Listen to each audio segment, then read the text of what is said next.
Welcome all. Here we are going to discuss on single phase full converter fed DC drive.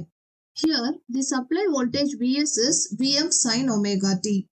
The voltage and current waveforms of the motor for the continuous and discontinuous conduction modes are shown here.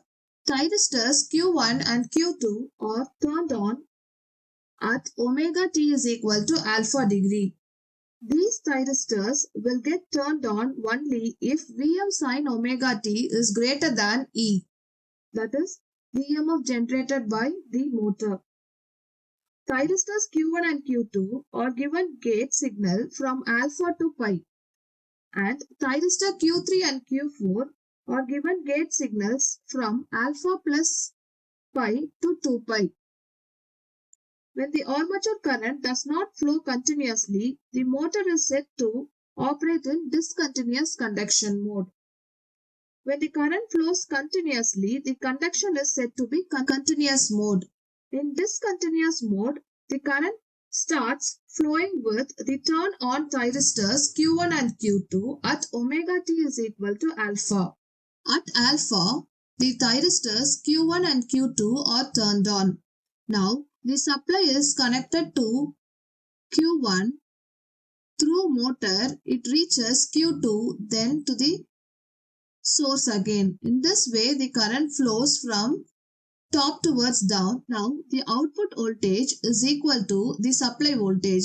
Hence, in the waveform, the output voltage follows the shape of the supply voltage. And when it reaches pi, the thyristors Q1 and Q2 should be turned off naturally. But due to the presence of inductor in the motor, the stored charges in the inductor will not allow Q1 and Q2 to turn off. Instead, Q1 and Q2 are said to be in forward bias condition. Hence, the output voltage still, even in the negative off cycle, it follows the shape of the supply voltage.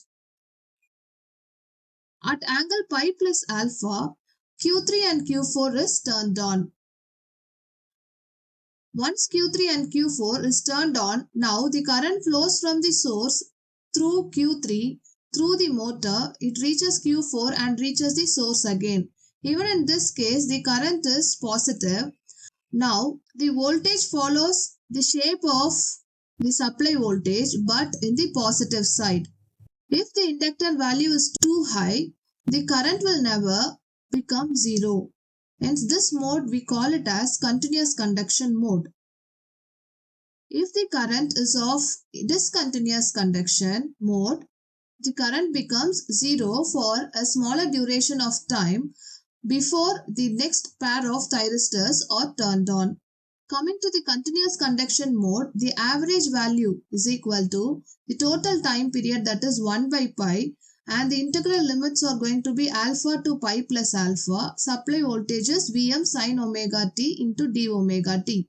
Now, after integrating and applying the limits, the average value of the output voltage is equal to 2 Vm by pi cos alpha. It can be replaced with the speed equation.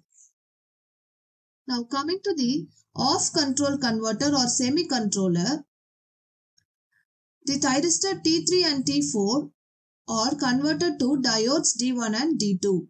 So the working of this off control is similar to the full control converter. The only difference here is the output voltage will never be negative, unlike the full control converter.